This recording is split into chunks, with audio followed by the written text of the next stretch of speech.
Meron ka bang itlog at kamatis? Itlog na ng kamatis? Wala, sabi ko kamatis. Tuo. Oo nga.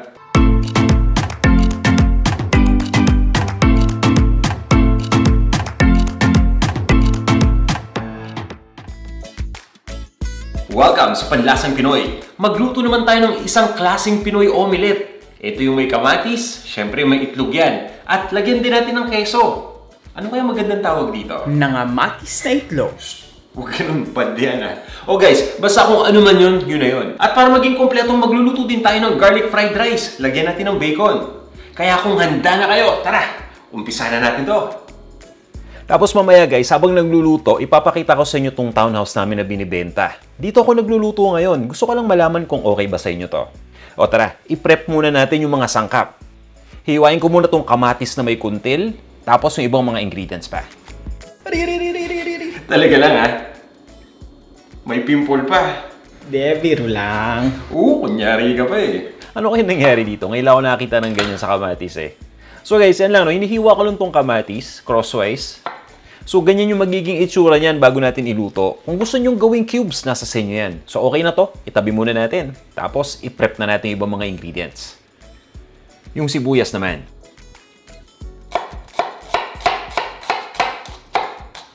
Pag sinabing Pinoy omelette, para sa akin, dapat may sibuyas yan. Ang gamit ko yung sweet yellow onion.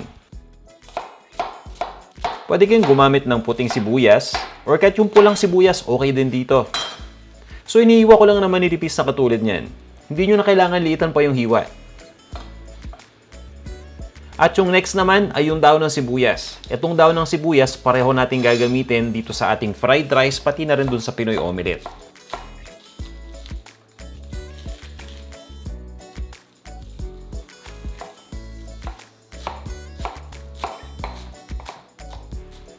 Okay na to. Ngayon naman, ito yung bacon.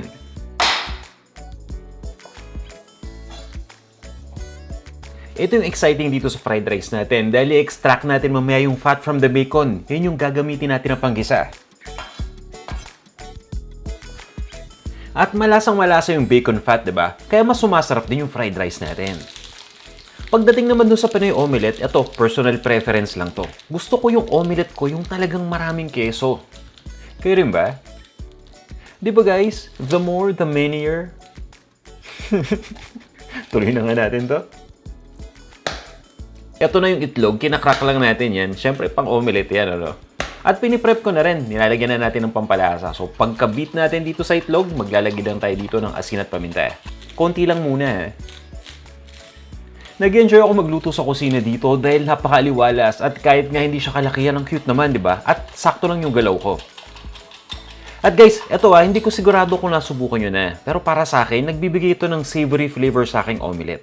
Gumagamit ako dito ng Knorr liquid seasoning. I-try nyo kung hindi nyo pa nasubukan para malaman niyo yung sinasabi ko. So, inahalo ko lang yan tapos tinutuloy ko lang yung pag-beat ng itlog.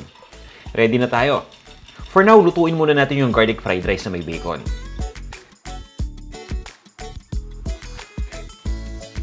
Yan, dahan-dahan lang maluluto tong bacon, tapos mapapansin niyo unti-unti nang ma-extract yung bacon fat dyan. Pag sinabi nating bacon fat, napakalasa niyan. Kaya importante yan guys So, ang nangyayari dito, ine-extract natin yung fat, habang yung bacon naman pinapakrispy natin.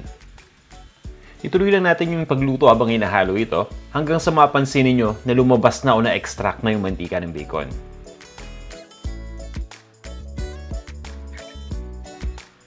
O yan ready na to Kukunin na natin yung bawang.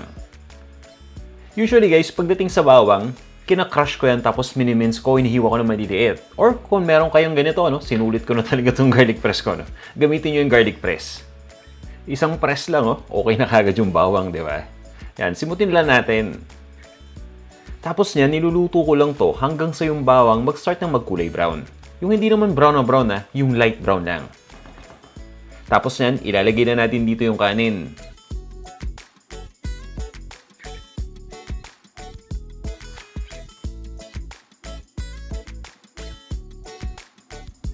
So guys, kita nyo yan? Yan yung gusto nating kulay. Kunin na natin itong kaning lamig. So yan kaning lamig yan or ang tawag dito, leftover rice. O yun nga, kilala din sa bahaw. Siyempre, alam na des, di ba? I'm sure marami sa inyo nagtatanong, no, kung bakit leftover rice yung ideal kapag gumagawa tayo ng fried rice or nagluluto ng fried rice. At bakit hindi natin nire-recommend yung bagong lutong kanin? Ang reason dyan guys, mas maganda kapag buwagag yung kanin. Kapag bagong lutong kanin kasi sticky yan dahil dun sa starch. Lalong-lalo na kapag mainit pa at bagong luto, di ba? Pero kapag pinanamig na natin yung kanin, ayan, nagiging buhagag na yan unti-unti. Kaya mas madali na nating mahalo. Tapos niya naglagay din ako dito ng Knorr liquid seasoning, ng paminta, at ng konting asin. So yan, halos okay na to. Maglalagay lang ako dito ng dahon ng sibuyas.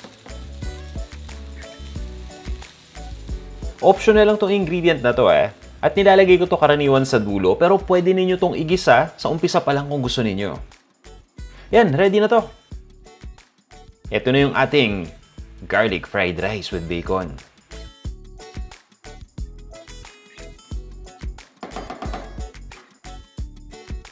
Ililipat ko lang muna to sa isang serving bowl, tapos itatabi ko lang. At ituloy na natin yung pagluto ng ating cheesy Pinoy omelette. Mantika. Papainitin ko lang to. Grabe guys, nadidistract ako. Ang bango ng fried rice, parang gusto ko nang kainin. Anyway, ituloy natin yung pagluto. Eto, inuuna ko munang igisa yung sibuyas.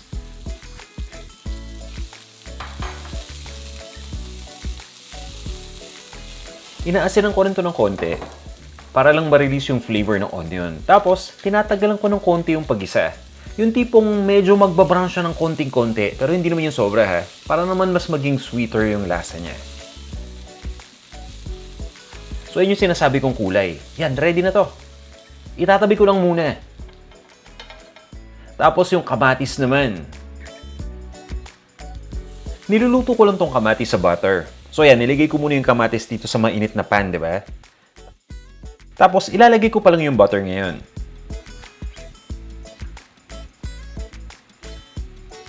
Papabayaan ko lang muna na matunaw yung butter. Tapos, pag natunaw na, yan, lutuin lang natin yung kamatis.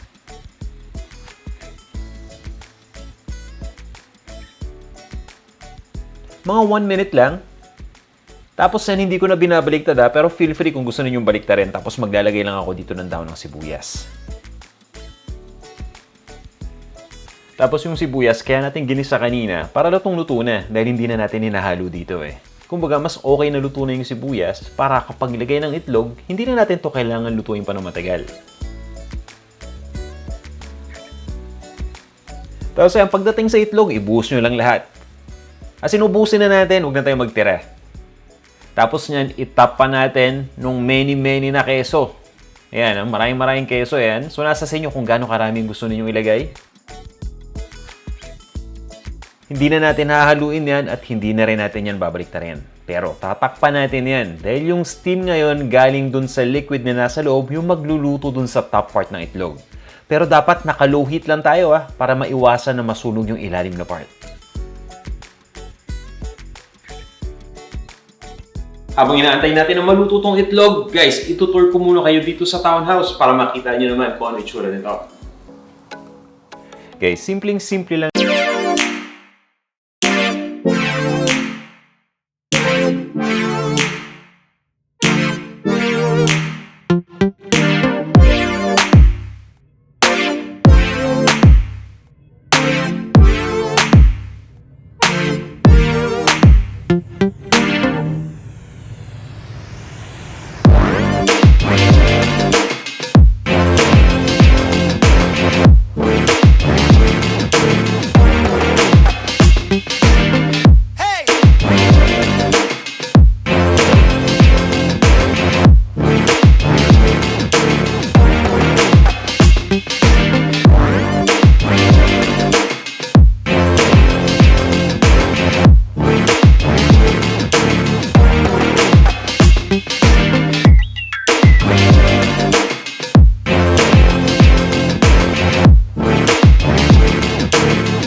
So yan, at this point, naluto na ng tuluyan, ano?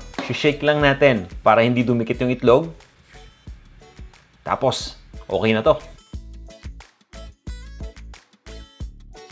Ililipat ko lang to sa isang serving plate.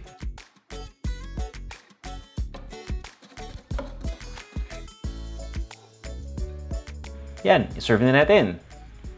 At lagyan pa natin ng mas maraming keso. O, di ba? Cheese addict. Okay na to guys. Serve na natin to with our garlic fried rice with bacon. Tapos itap pa natin ng daon ng sibuyas. Ito na ang ating cheesy Pinoy omelette.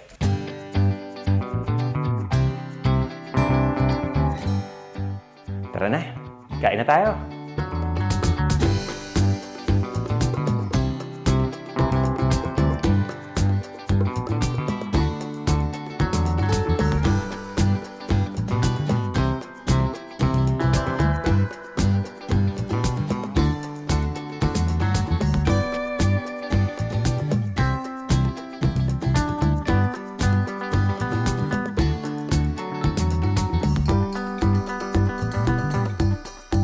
Kain tayo.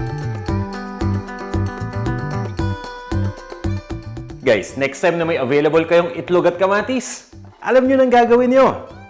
Bisita lang kayo sa panlasangpinoy.com para sa kompletong recipe at para din sa ibang recipe ng mga videos natin dito sa YouTube at sa Facebook. Magkita-kita tayo sa ating mga susunod pang videos. Hanggang sa muli.